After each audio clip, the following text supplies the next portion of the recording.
Hello, everybody. I know that it's late in the afternoon, so I'll try to be a bit more dynamic and hopefully not that boring today. So I miss a clicker, just to get a clicker for the presentation. Yeah?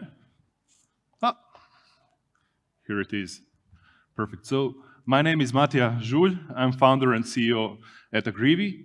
And today I'll be speaking about food and agriculture and its impact to the climate. So first of all, food is the essence of life. So for some people, food is a pleasure. They'll really enjoy in eating food. I'm one of them, definitely. You can see that. And for other people, food is a tool to share experiences, to share nice moments with their family, friends, when they gather around.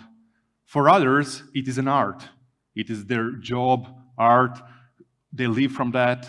And for the rest of them, it might be just a tool for survival, pure survival. So altogether, there is a big question. Why there is so much controversy about food? Because it's our essence, we enjoy it, we eat it, we create it, and in the end, still there is 800 million people in deep hunger today. They don't have sufficient amount of food to eat. On the other side, food is wasted. So 1/3 of all food that is produced gets wasted, and we'll speak about that. It impacts our health. Over 600 million cases of foodborne diseases a year. So food is the key driver of our diseases, why we get sick in the end. And food and agriculture consumes over 70% of fresh groundwater. And till 2050, if we want to actually feed the world, we need to increase the food production by 70%. So how can we do that if currently the food system is completely broken? So everything is broken. And in the end, the question is how food is actually impacting the climate. So I want to emphasize this. So today, I'm sure that all of you ate. So you had breakfast, probably you had lunch, maybe some of you skipped one of those. But in the end, we did eat. And we should be grateful for that to farmers. Because in the end, they make our lives possible. So farmers are definitely heroes here. But then the question is, okay, why is food production altogether responsible for 30% of greenhouse gas emissions? So actually, our essence of life, food we eat, is the biggest polluter. So that's the biggest single polluter in the world. So that's a bit strange. And there is, again, something that nobody can figure out. So on one side, we are trying to produce food to eat. On the other side, farmers that depend on that food production, they live from that income when they produce food, actually are directly impacting the climate that decreases their yields and decreases their revenue. So the way we farm today, the way we produce food today is completely wrong. So currently, the most optimistic scenario, and you can see that on image behind, is yield decrease. And this happens if we meet all the COP26, 27 goals. So we need to meet the goals to get to the best scenario. So you can see the worst case scenario if we don't do anything, if we stay in status quo. Today, on maize, we have 28% crop loss with status quo. So on wheat, 22%. So that's quite significant. And for example, just climate issue is the same issue that we hear today about the war. So currently, that's the impact. So just imagine that there is no production currently completely on the market from Ukraine, Russia. So that's the impact that will happen if the status quo stays. So That's completely wrong. And let's dive deeper into this. So if we take a look on the split, where do those greenhouse gas emissions come from? So we can see that animal-based food is responsible for 57% of greenhouse gas emissions. And this includes not just emissions that come from livestock, which is usually obvious and everybody knows about that, but also everything that happens on cropland, basically that serves and goes into feed for livestock production, so the entire circle around that. Plant-based food is still as well polluter. And we can see that 29% of plant-based food is split of agriculture emissions. And then we have 14% for industrial crops like cotton and different fibers that go into our textile or whatever we use it for. And when we take a look on the land use, animal-based production today is 77%. So from all the agricultural land, 77% goes for animal-based production. Whether this is grass pastures where animals are eating, or this is simply crop production for that. And in the end, this amounts to 17.3 billion metric tons of CO2.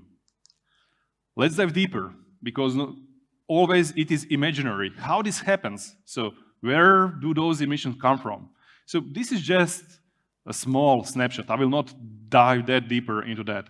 But you can see across activities that happen on farm, from usage of simply first, and one big polluter is land change. When you do the tillage of land, in the end, you release a lot of emissions.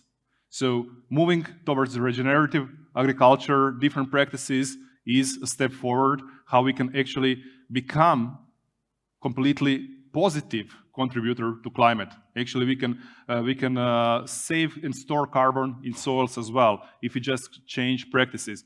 Then fertilizer, fuel, electricity, so on. So a lot of things that happen on farm is just putting emissions to the air. And what about our choices as well? So this is the screen of emissions footprint of per 100 grams of protein altogether that we eat. And you can see that first 4, 5, completely it's on animal-based, and that's obvious one.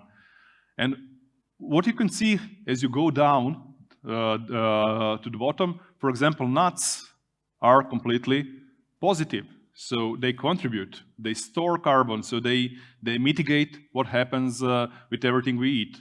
And I wanted to share this image because this is a lot of things that happen to the climate is about our choice, our balance, how we eat together. But it's not just about the production in agriculture and food.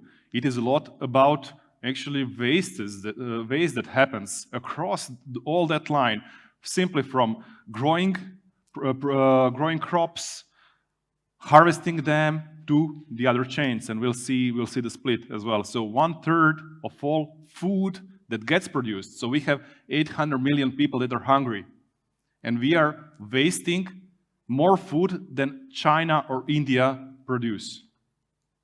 So you take all the China production and waste it. So that's how much we waste today.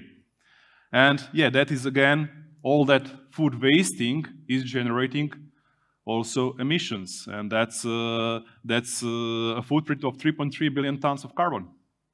So that's again nice polluter altogether. And yeah, let me go back. So 45% of all fruit gets wasted. So 45%, that's half of the fruit that gets produced is wasted. And you can see the other images. And where does that happen? And we always think that we live in a very efficient society in Western world, developed countries, and that everything that is inefficient happens in less developed countries, in Asia, Africa, Latin America, so on. But we can see that, yes, in production, like North America is quite efficient, but still in production, 17% of food that gets wasted, 17% of that is wasted in production. And you can see that as more developed the country is, the more we waste, the bigger responsibility is on us as consumers. Because we buy and throw. This is what we do by nature. We buy food, fill the fridge, and then throw half of that. So it's 61% of food that gets wasted is in the US wasted by consumers in consumption. And in Europe, well, we're not that better. It's 50%. We're responsible as consumers for 50% of that. And you can see that in the end, production as well is that part as it comes to the less developed countries, then production takes more part. And what we could imagine that in sub-Saharan Africa, where they're actually having issues in enough supply, they don't waste food. So they're very efficient in eating. So why this happens? And you would say this is really, yeah, those numbers are very bad. But in the last 50 years, the key global objective of economy, of all the politics, was to feed the world. So, and everything we did was just focused, okay, let's produce more. Because on every conference you could hear 10 years ago, 15 years ago, everybody wanted to feed the world and to reduce the hunger. And actually, when you take a look at productivity rised a lot. So it's getting better, and continuously better, and it still needs to get much better. But what happened in the meanwhile, with all the practices about focusing on unit economics, globalization, being competitive on the market, getting to the cheapest food price altogether, this means that that was the focus. So produce enough and be as much profitable as you can, and that's okay. This is basics of economics. But in the same time, nobody was thinking of, okay, those practices that we do currently, everything that is being done, how this impacts the environment. And currently, after a while of exploiting the land, because nobody could imagine that this would be consequences like that. So after a while, now we see what happens. So agriculture became the biggest polluter. So we still have hungry people. This is not completely solved. But this is the reason. So the reason why, it's very clear. Everybody focus on feeding the world. And today, if you want to change the status quo, so everybody speaks about sustainability. And sustainability is a nice word. But sustainability, and you can see this when you're in the generation for a while, staying at sustainability means staying at the same status. So first, what we need to do currently with the food production is regeneration. We need to bring it back. We need to bring back everything that we did wrong. And then, when we get back, basically we need to have resilience. Not just sustainability. We need to have resilience not to fall down again. So that's the key. And why I'm here today is to speak about the role of digital agriculture and how it can help as well. So, and I'll speak more about that than about what we do as a company. So, first of all, currently, in all those inefficiencies, actually you have a lot of things that you can do on a daily basis as a grower to mitigate losses. One of that is, for example, weather and pest risk alerts. So, first of all, being late one day with crop protection is usually 1% less yield for a lot of crops. So this means a lot of yield even doesn't happen because of late crop protection.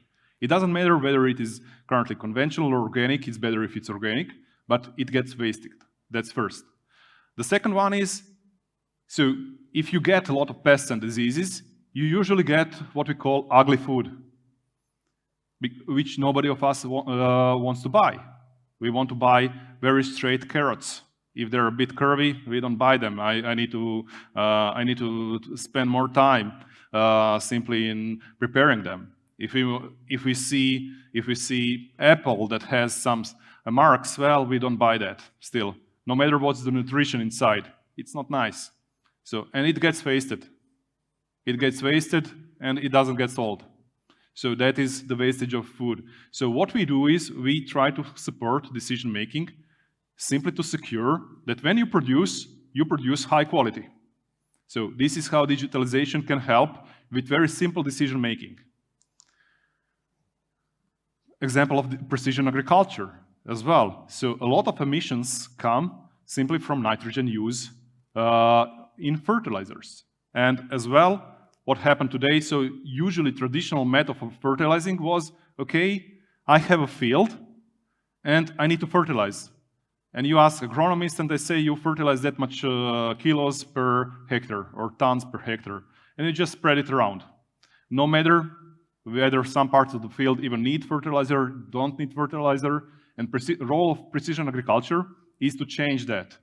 To provide, like what you can see here on the image behind, zones, different zones with different needs of fertilizer. And you have completely new equipments today that can disperse, based on GPS location, exact amount of fertilizer where needed. And in average, precision agriculture saves, depending on crops, between 20 and 70%. 20 and 70% of fertilizer used. So it's huge reduction. And that's huge reduction also in costs as well, not just sustainability, as well in costs. So this means farmers can remain with yields and become more profitable there. The third one is definitely also optimization in use. So if the standard practice usually of spraying was you get like a program of spraying for apples, and does anybody know, besides agronomists there, what is the average number of spraying in a season for apples? Does anybody have idea? Everybody is single digit, 25. And strawberries are 27. So, yeah, everybody likes strawberries, but they're the most actually polluted fruit as well. So that's not nice, so nice. But they look nice, they look big as well, so that's okay. So I'm a bit sarcastic there as well. So what's important is that if you don't need to, and now more and more companies are switching to responsible sourcing policies, which is driving different needs and habits by growers as well. And this often includes things like you cannot do that preventive spraying anymore. So you cannot do that. You need to monitor, see if anything is happening, scout that, take evidence, then register if you use the compliance product, if it's organic as well, and ensure full traceability. So this is what we do as well. So things like that. And this means that instead of spraying 25 times in a season, you spray much less. You spray only when needed, not prevention, but reaction. But if you want to keep the yields, you need to be continuously monitoring that, how it's happening. And the last example is more about post-harvest waste, what happens there. So usually in waste that happens, so you have whichever food company we work with, and we ask them, okay, does it happen that when you receive crops, like whether it's fruit, vegetable, grains, whatever, from farmers, do farmers sometimes harvest before the waiting period is over? Waiting period is the period from when you spray with pesticides until it's safe to harvest, basically, to secure food safety. And well, everybody will say, well, yeah, that happens. So you have two steps after that. First of all, that happens because sometimes, unfortunately, agriculture is harsh. This means that somebody sprayed to protect, but then 1 week of bad weather comes. And then they're calculating, okay, will I do the harvesting currently? Because if it rains, I will not be able to harvest, I will lose everything. So, well, organic production or ozone from the startup we heard there could support and shorten that period, or not to have that period as well. But there is a problem that happens. So first of all, then food company receives those goods and they put it to quality control. So they sample, and if they detect that there is residue of pesticides, they throw away entire batch. This means that entire harvest from some field that day gets wasted. So that's a huge waste. Usually companies lose millions of euros just on that small step. And this loss gets transferred to farmers as well, because in the end, they deliver those goods. So everybody's in loss altogether. And we help those companies simply to make sure that farmers get a dashboard which says, if I want to harvest today, green field is safe to harvest, red field is not safe to harvest. Very simple decision making. So we support in things like that. We stop that to happen. And there is additional risk why food companies are very afraid, because if in the end, and you can see currently in newspapers that gets more often in newspapers, that you have product recalls. Because inspection identified that some apples or whatever the product is contains wrong doses of pesticides as well. And if you are a big company, imagine, so in average, one product recall costs, indirect costs, over $10 million to withdraw all the products and handle the legislation. And then you can imagine what happens in lost sales because of branding. Because you lose sales if you have that. And especially, for example, if you're producing baby food, nobody buys from you anymore.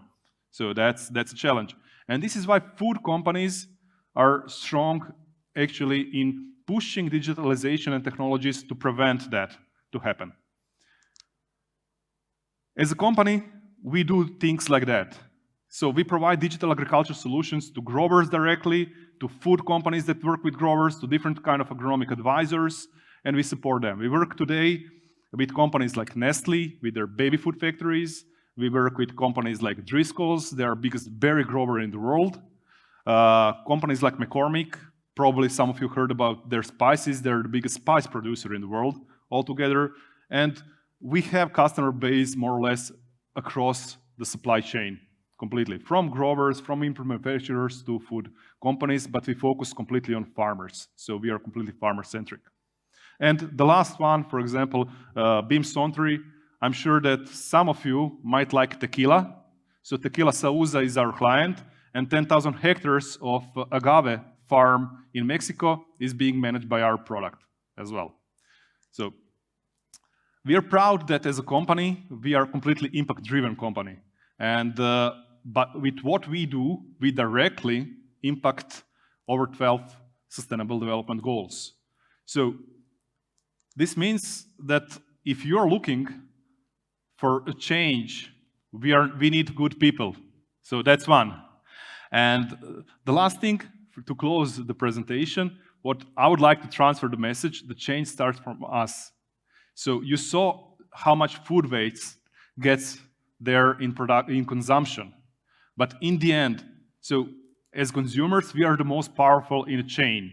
So if we start at least sometimes buying carrots that are not completely straight or products like that, so we will stop a lot of food waste that happens, because then you will have them on shelves. Otherwise, nobody will put them on shelves because nobody buys them. So that's very simple logic. The other thing that you can do as well is try reducing meat at least one day in a week. This will make a huge change. So 1 day in a week, that's one of 7. It's a nice percentage of reduction. So that's also what we can do as consumers. The third one, stop wasting food. And currently, if everybody is afraid of what will happen with war, lack of food, well, first thing that we can do is buy as much food as we need, because the rest will be sufficient for others. So that's responsible buying as well, and we will stop food waste. So this is what we can do as well. And the third one is, so nobody will change if they don't need to. People don't tend to do things just because they know that it's good for them. Everybody knows that it's good to exercise daily, but how many people actually do that? How many people that try to exercise stick with that on a daily basis? And everybody knows it's good. The same applies for growers. They know that it's good to digitalize as well, but it's hard to change as well. And if we as consumers want to know what we eat in the end, so we need to demand that.